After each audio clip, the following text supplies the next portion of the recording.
د لوی او بخونکي خدای په سپېڅلي نامه ګرانو لیدونکو السلام علیکم. زموږ یوټیوب چینل ته درته ښه راغلاست وایم. استرالیا او هند راتلونکي نړیوال جام ته لوبډلې اعلان کړې. افغانستان یې کله اعلانوي، خو مخکې له دې چې دغه مطلب در سره شریک کړم، زموږ د یوټیوب چینل سبسکرایب او ترڅنګ یې د بیل نښان ووهئ ترڅو زموږ د هرې ویډیو په هکله معلومات درکړل شي.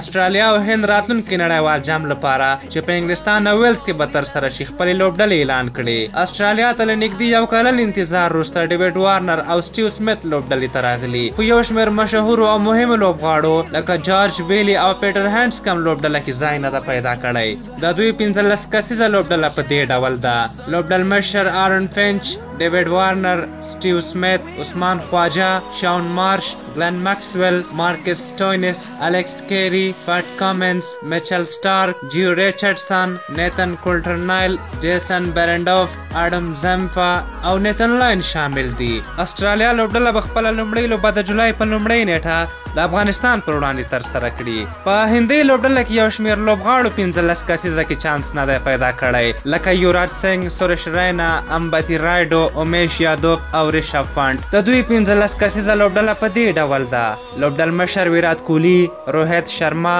شیکر دون، کیل راهول، کیدار جادوف، ایم ایس ډونی، دنیش کارتک، ویجے شنکر، هاردیک پانډیا، رویندر جډیجا، کلدیپ یادو، یزویندرا چهل، بھونیشور کمار، محمد شمی او جسپریت بومرا شامل دي، چې په لوبډله کې 7 مسلکي بیټسمنان، 3 آل راونډران چې په هغه کې 2 فاسټ بالینګ آل راونډران دي، 2 سپینران او 3 مسلکي تیز توپ اچونکي شامل دي. دا چې افغانستان په انګلستان کې د لوبو تجربه نه لري، سلیکټرانو ته پکار ده چې له غټو لوبډلو نقل وکړي ترڅو کوم ډول لوبډله انتخاب کړي، څو آل راونډران واخلي، څو بالران واخلي او څو بیټسمنان واخلي. ټاکل شوی افغانستان د اپریل میاشتې په 23مه نیټه خپله لوبډله اعلان کړي. تاسو څه نظر لرئ؟ افغانستان باید کوم لوبغاړي په لوبډله کې واخلي او کوم ډول لوبډله انتخاب کړي؟ ترڅنګ یې د هند او استرالیا د لوبډلې په هکله هم نظر ورکړئ چې څنګه لوبډلې انتخاب کړي. دا وه د استرالیا او هند د لوبډلو په هکله زموږ ویډیو. که زموږ ویډیو مو خوښه شوې وي ضروري لایک کړئ. تر بیا چې ستاسو درانه چوپړ ته راځم، تاسې په لوی او بخونکي خدای سپارم. د الله په امان.